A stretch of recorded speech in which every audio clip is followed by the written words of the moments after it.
So today I'm going to show you how to do a macarame keychain. So you could do a lot of different sizes depending on how you cut the strings. I'm going to show you a couple examples in how to do most of them, or the basics of it. Okay, so first what you're going to need is some scissors, some yarn, some string for these, some leaf charms. I got a stiff and quick fabric spray. The string I got this from the Walmart, and a hook D-ring keychain from Amazon. It's optional to get a clipboard as well. And to make life a little bit easier, you might want to get a comb to spread out the yarn from one side and not make it curly. Okay, so this is the first step, second step, third step, and then last step. We're going to start off with the first step first. So you want to fold your string first in half, and then just kind of hard, loop the string around to the other side. And it doesn't have to be all the way down, just this much is enough. And then we're going to grab the end of this string and then loop that inside of here. We're going to pull this from over there. And so this is how it should be looking like. At this point, this is where you might need the clipboard to hold this in place. And then we're going to be grabbing our string. So for this one, I'm going to be taking this design, and I'm going to start this off first. As we can see here, I probably grabbed 2, 4, 6, 8 strings of gray, and then 6 strings of light blue, and another 6 strings of dark blue, and 4 in total strings of purple. Anything that you want for the bottom color, that's the string that you're going to be using for this. This is the bottom color of the string. So if you don't want gray at the bottom, then you should change it to the one you want. Okay, if you want a very small macarame, then you might want to be cutting the strings in smaller pieces. But I just want like this one in here. This is my smallest one. The smallest one that I made, and I generally make medium sizes, so this is the much string as I'll need to make medium sizes.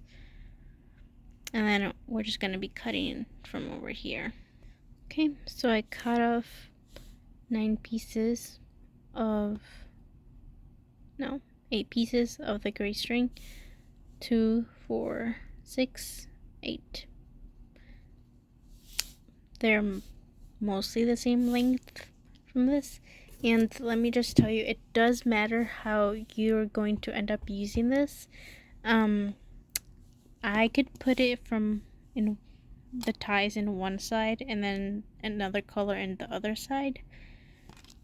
But sometimes I do it very differently, like here, one side and then the other, 2, 2. And then I stopped doing it over here, but it was 1, 2, 1, 2. Just like the one from before over here, 1, 2, 1, 2. But this was one of my first ones, so this one I do not recommend doing that unless you want this type of design. If you want 2 different colors in one side, then I would recommend doing something like this. It just looks much nicer in my opinion. here we see all purple, and then here we see, well, if we flip it around, all yellow.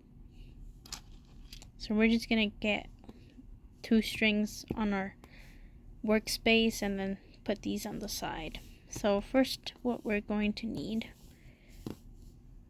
is to fold one of the strings and then put it under our string over here, and then the other string do the same thing, but we're not putting it under, we're putting it on the top. Okay, so now that we have this, the underside is going to go at the top over here.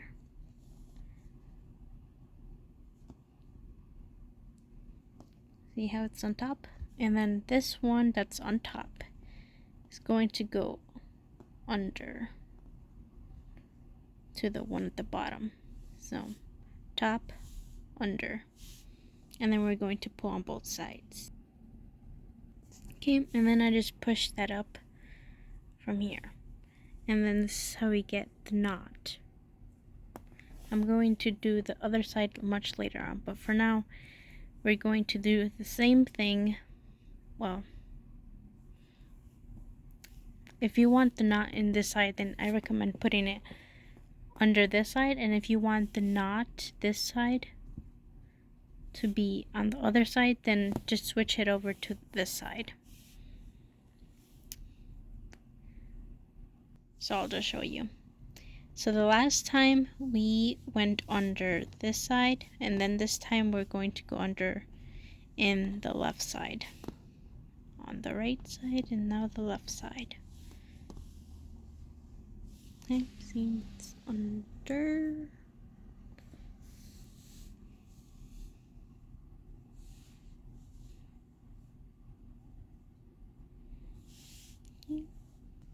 Okay, so now that we're done, we're gonna push it up with the other one. So as we can see, there's one on this side and then the other side. I hope that's what you wanted, and if it's not, then you know how to do it. Now that I showed you, I'll just repeat the same side. So we're going to do a knot on this side again, and so that means we're going to be working under the side of the right.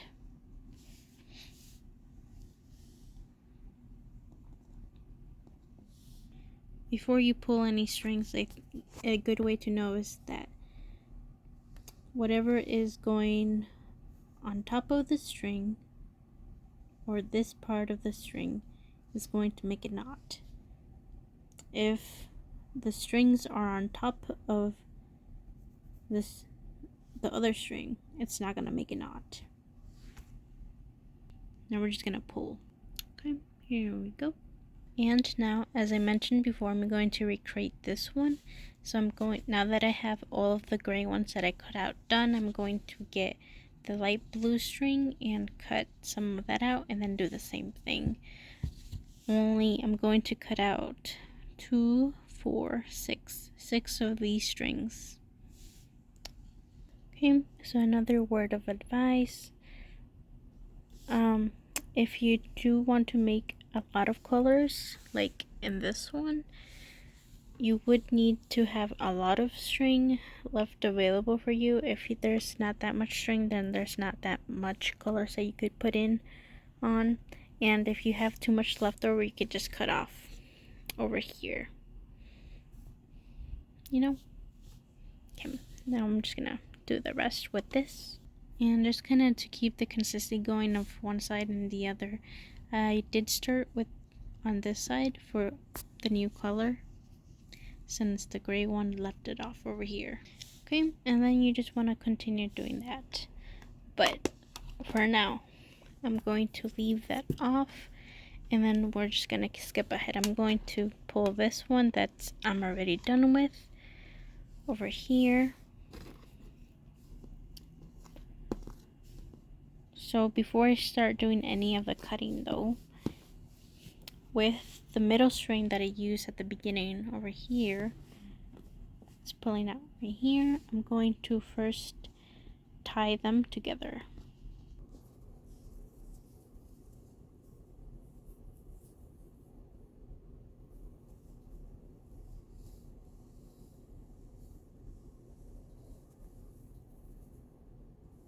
and then I'm going to do it twice.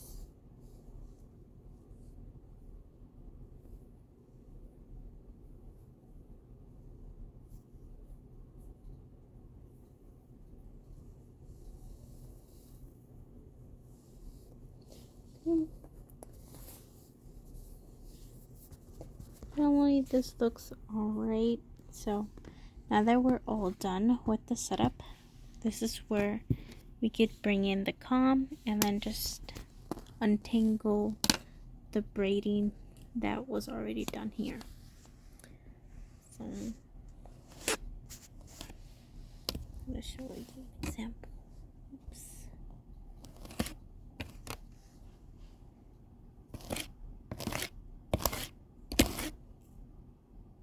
I just like to pinch over here and then it untangles by itself.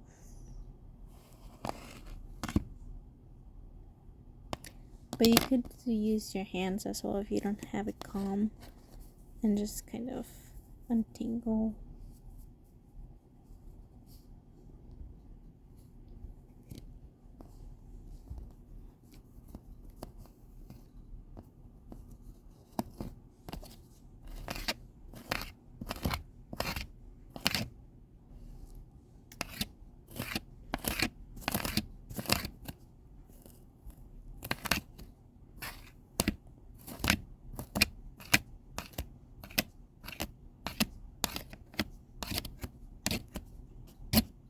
And you want to do that to every single string.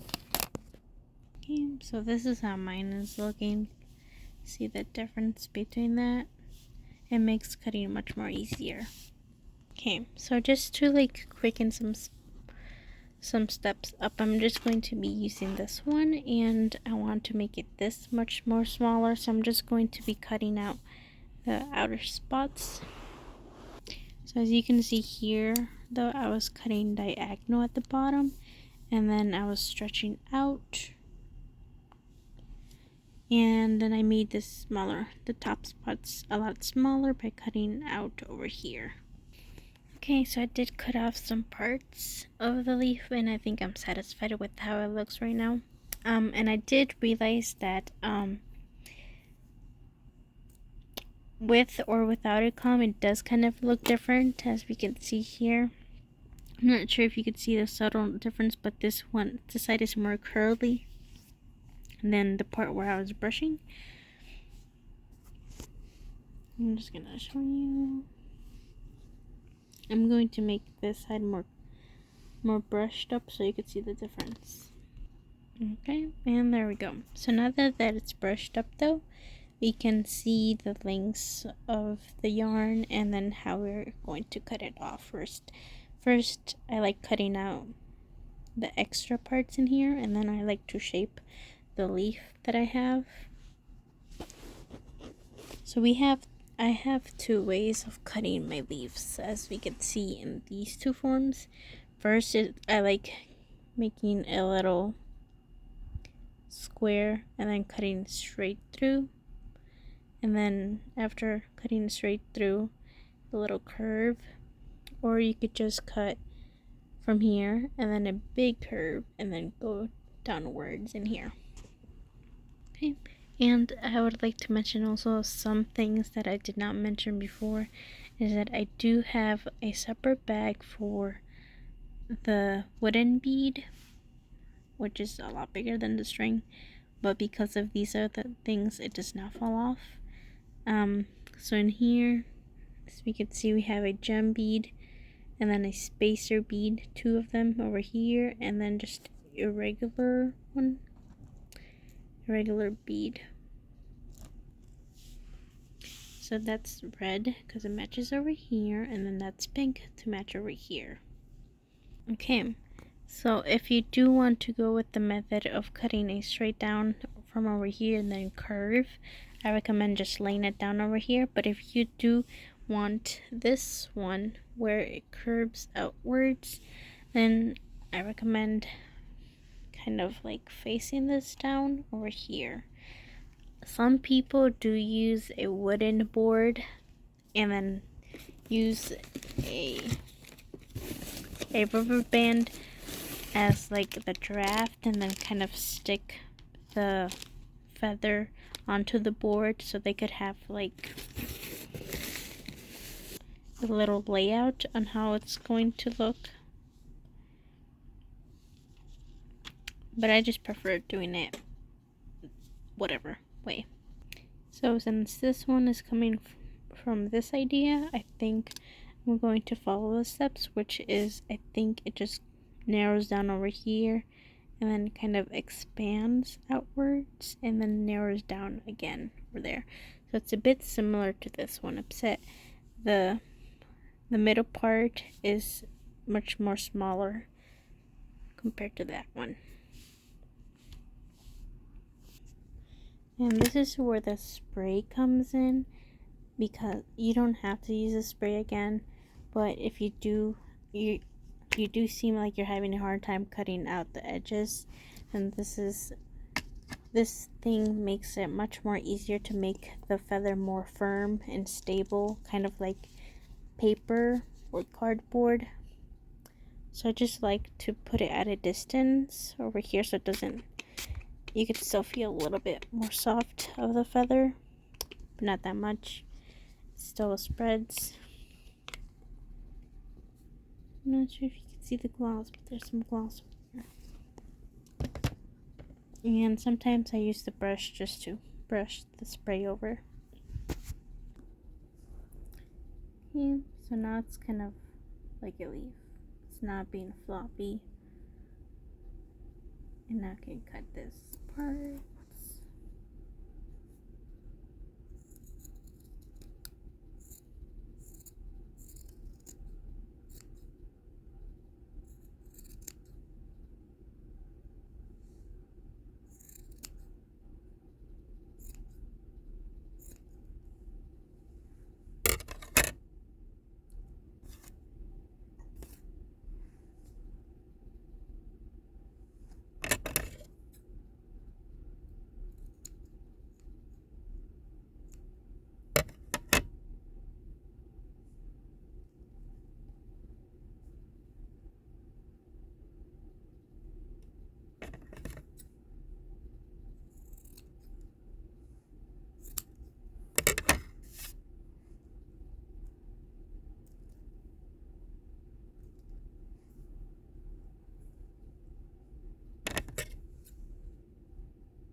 If it does get a little bit harder to cut, I do recommend just getting a couple strings and focusing on that.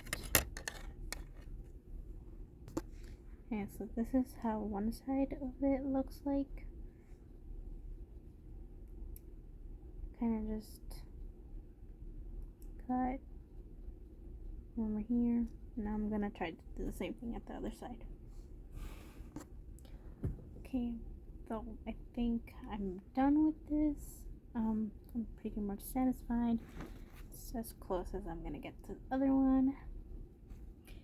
And I hope you have a place to put all of your stuff in, because it does get a little messy and it's much more easier to throw away in the garbage can if you have a clipboard or something on top of it. So I feel like you might be able to do this one on your own, so I'm not going to show you. I'm just going to do the last part of it, which is just going to be the string of it. First, I'm just going to throw this away. So I don't like putting it out of the string. I just take out some string and then I just slide in the wooden bead first.